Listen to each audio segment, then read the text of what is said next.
Hello, hello, hello. My name is Valerie Harris, and this is your Stepping Up and Stepping Out series, guys, that airs every Tuesday at 7 o'clock p.m.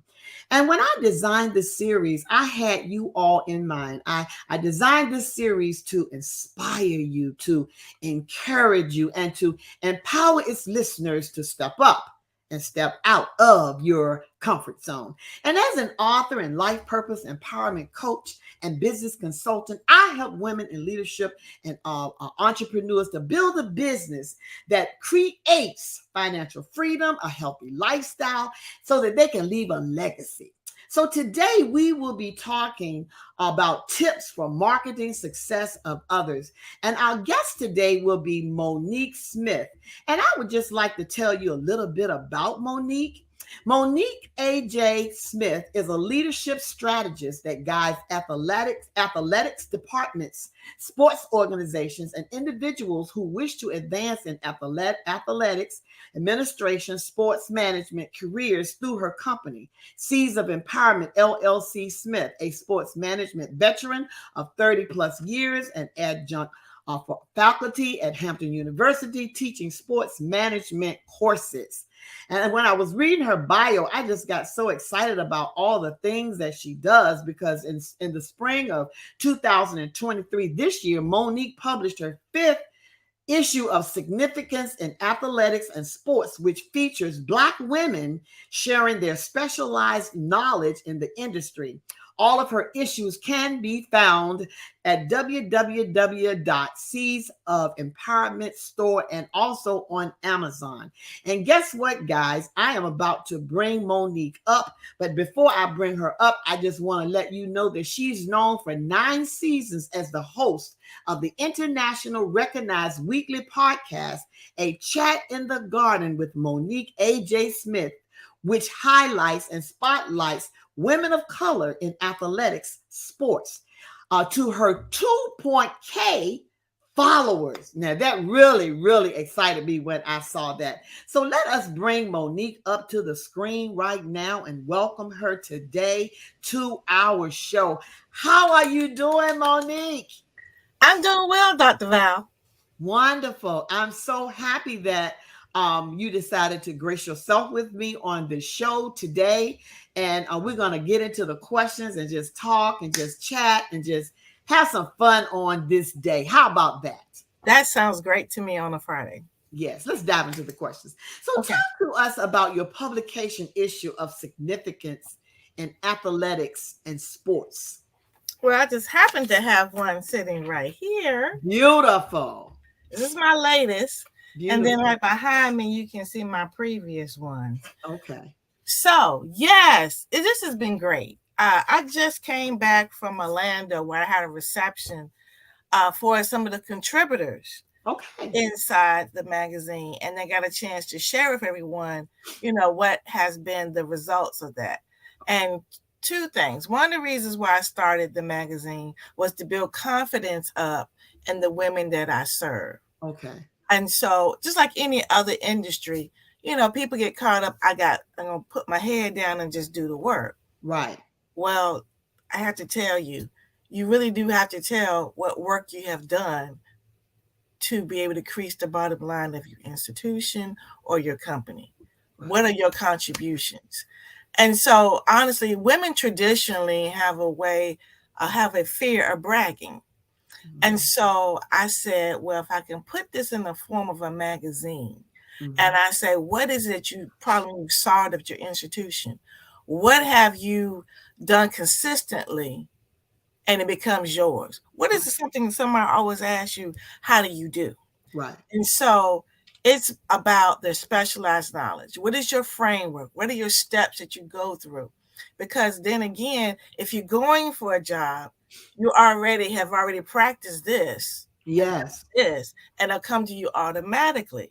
And I had a young lady say that when she signed up to be in the magazine, she had just resigned from her job, her institution in New York.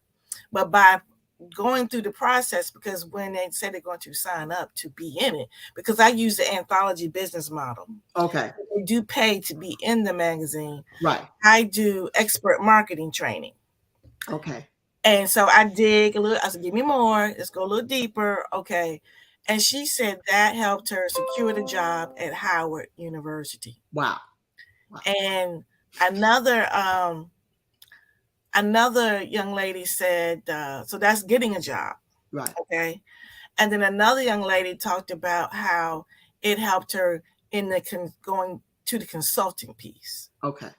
And even when the young lady went to Howard, she's also embracing the consultancy, because most of the time when people get that pink slip or they want to transition into retirement, right, then they ask me, what do I do? right. And I say, become a consultant while you are at your 9 to 5. Right. Right. And that is so true, because that's exactly what I did coming out of retirement, coming into retirement. I became a consultant so that I could keep moving and not get backlogged with not doing anything. Yeah. Because you always have to have a plan so that you can continue to grow and continue to help people.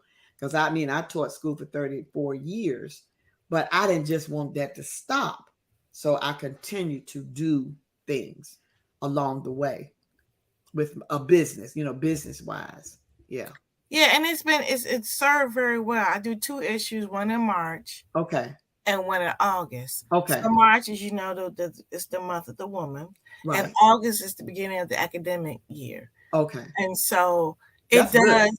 Oh, yeah. And it does inspire the next generation, because there's different careers inside of athletics. So like the first issue, I had the president of the Alliance of Social Workers in Sport. Okay. I had a young lady who works in equipment. Right. At North Carolina A&T. These are careers in athletic administration you just never knew that were available to you. Right. And so, the thing of it is, with athletics, it's so popular, and the thing of it is, it's such a mass industry that mostly everybody loves the sports, and so to keep that going and to feature them and to give them that exposure, I think that is just phenomenal. Well, I honestly have to tell you, I tell the folks who want to get into this business, they're not trying to hire fans. They're trying to hire leaders. Right. And so that's why I call myself a leadership strategist, because again, what is your expertise that you can take that institution and their student athletes and their coaches, right, to the next level. Yeah. Right. Because now, honestly, athletics has so many moving parts. Yes. And so the mental health piece is very big. And so yes, the individuals that are in, they have their own consulting, dealing with the general population. Now the NCAA is calling for every Division I institution to have such an entity within athletics. Okay. And so I'm able to bridge that gap. I got a couple of ads inside this magazine with mental health professionals so that they can either contract with an institution or maybe, go under athletic department. So it's one that becomes a real good bridge, and I actually have some young men that also look at it as well, like, oh, I didn't know that. I didn't consider that. Got a sport agent, a lady, and the one I'm in productions of the 6th one is going to come out in August. Okay. And she's a sport agent. Okay. And she talks about many people think you got to go to law school to become a sport agent. And she shows she's got her PhD in education, leadership, and sports management. And she's also an agent. Right. So she is showing how she's going to help do that. Right. That's awesome. That is awesome. I love it. The experience sounds like it's just really a phenomenal thing that you're doing.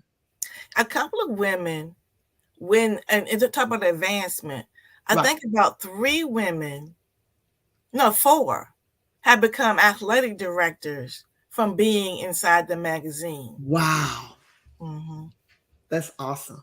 And I know that makes you, gives you joy to know that fruit of the labor of what you're doing to promote them and help them that makes you feel real good, because the thing of it is about us as women empowering other women to move in their passion and to move in that thing that God has created them to do, and feel like they can succeed at it. It's the confidence builder. I would say again, the confidence builder. I do know one president, he brought in these 2 women that were inside the magazine. Okay. And so he hired one of them. And so that to me was like, okay, the leaders in higher ed are also attuned to what is in the magazine. Wow. And so that's powerful right there. Thank you. That is powerful. I love it. And just to talk about, the women that you featured and your experience with working with them and their successes, that's a big plus. It is. It does bring me joy, and I'm glad that you chose that word, because that's usually what I like to say. I go for joy instead of happiness, because happiness is based on circumstances. Right. And joy is something the world didn't give to you, and the world can't take it away. It can't take it away. Absolutely. And then when we have it it's a heartstring of ours. So what we do, we're going to do it to the best of our ability, so that whoever we come in contact with that idea to go in that magazine, then they'll leave with the excitement and the joy themselves from being a success of being a part of the story. It's funny because every Wednesday I have Meet the Contributors inside my private Facebook group, and you mentioned it, and we had 2,900 athletic administrators inside of there. Interesting enough, there was an article about protecting your assets. And the lady works with professional athletes, and so I say learn from the pros. But many things, like my parents taught 40 and 30 some years in public schools in Sussex County. Okay. And luckily, both my parents had long-term care. Okay. And so we talked about things such as that, and a new term that they have, because a lot of insurances are not doing long-term care.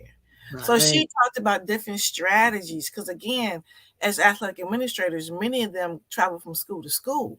But like health insurances, that doesn't carry over. Your money may carry over, but your health insurance, your benefits would not. And so how do you negotiate that? So we had that Facebook Live just this Wednesday, 2 days ago. And it was an interesting dialogue within the group and asking questions and whatnot. And so she even asked to be in the next magazine, because she saw a return on investment with that. Wow, that's awesome. I love it. So just tell us about, your experience with working with the CIAA. That was interesting, because I remember back in the day when I was at Norfolk State, I loved going to the CIAA. And of course, I don't participate now, but it was a love of mine. So what was that experience like, just working with that entity? Well, actually, I began with the CIAA my sophomore year in college, back in '88 when it was held in Norfolk. And I'm a Hampton University graduate, so I was an undergrad, and I did my internship with the CIAA as a CIAA PR intern. Okay. So that was in 1988. And that was an eye-opener situation, because I was in PR, and then I learned that sports information was a career.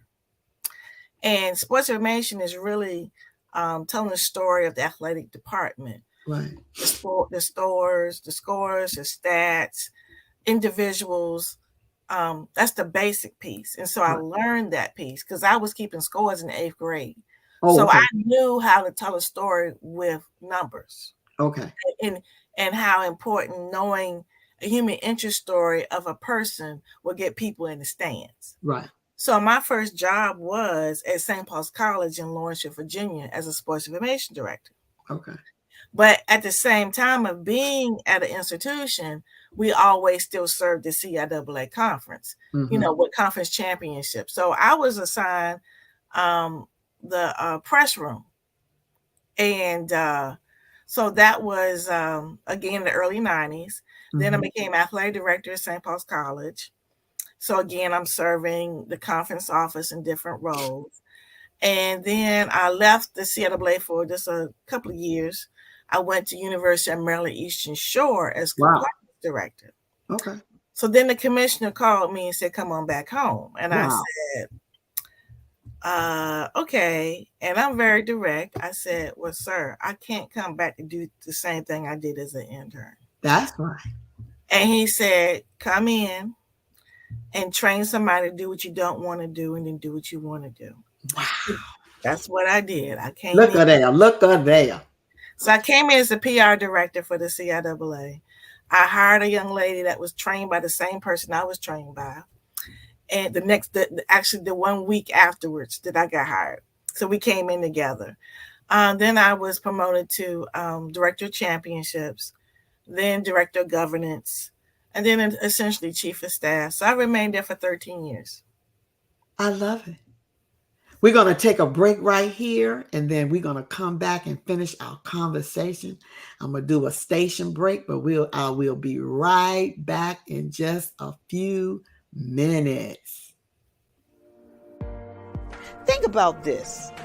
Embracing your passion will give you the drive, new mind shift, and motivation to leave a lasting legacy that will positively impact future generations. Imagine having the confidence to pursue your passion while stepping out with purpose, unlocking your hidden potential.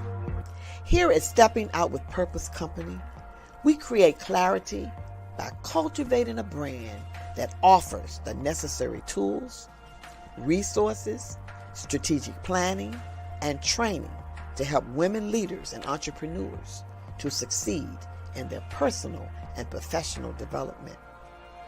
And working with us, our clients successfully gain stability, become more resilient in facing challenges and obstacles, expand their mindset, and are open to new opportunities that create multiple streams of income.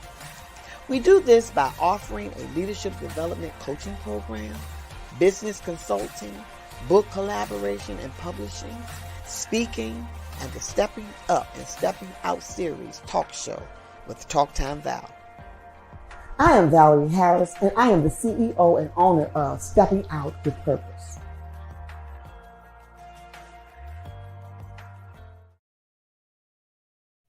All right, we are back up here now, and going back to your publication, I have just released a pre-order because I did a book collaboration myself this year. This was the first time I did a collaboration. So you talking about that, starting with anthologies and collaborations, getting people's story out. You have just really blessed me with what you do with those women, because I'm trying to do, I've been doing some of those same things. And so to just meet people that, like-minded and are trying to do something that's going to benefit others, you really bless me when, since we've been talking and since I've been reading about the things that you've been doing.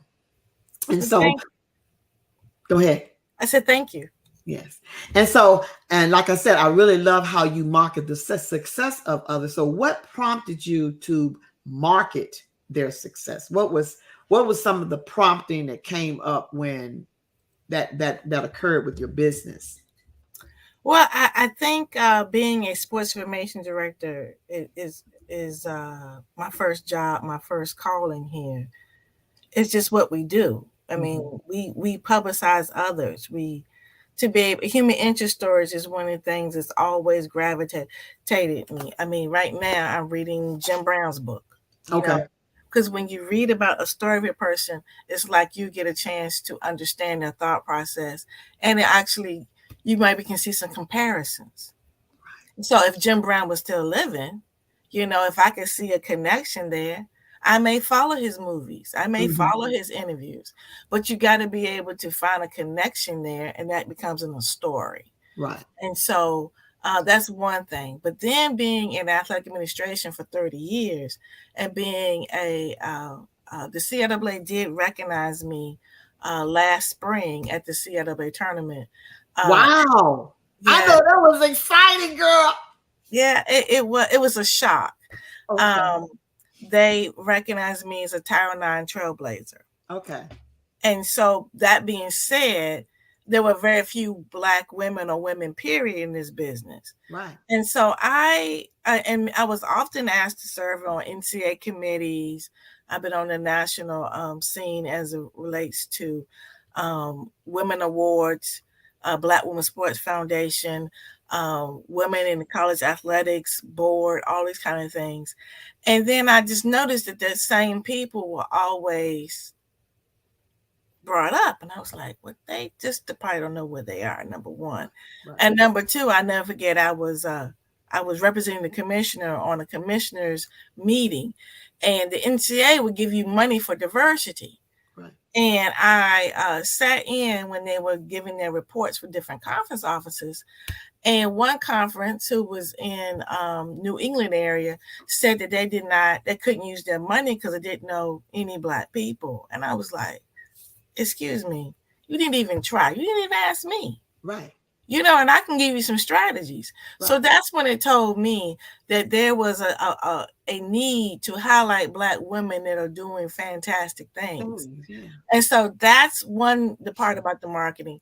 And the second is to build the confidence up. And so when you see somebody else succeeding, you know you can do it. It's just like being in line for a roller coaster. Yeah. You know, the excitement, but then the fear.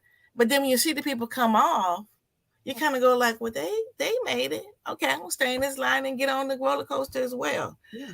And that's basically what the marketing does. Okay.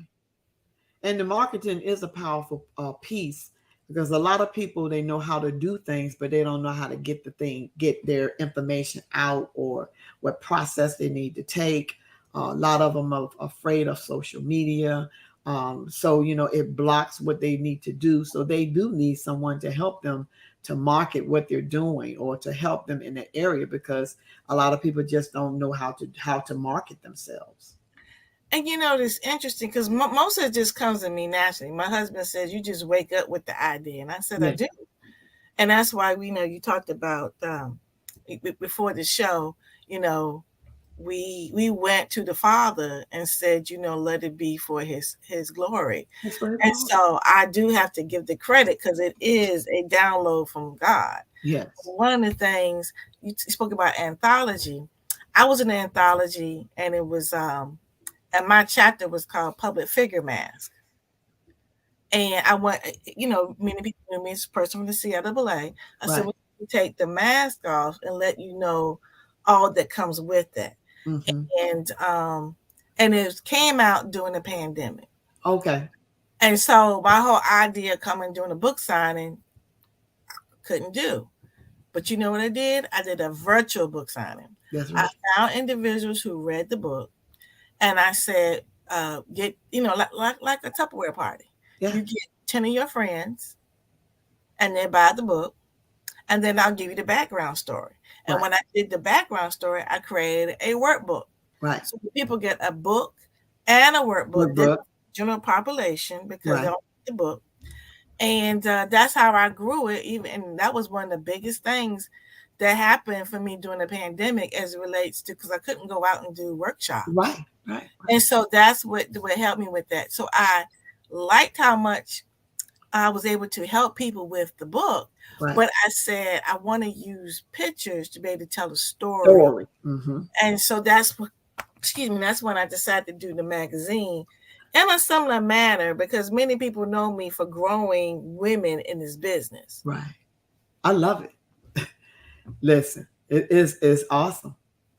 And you're serving them. You're serving them. Yes.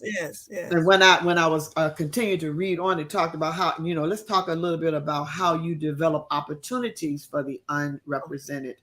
What is that all about? What are some things that you do? Well, it's interesting because it's more from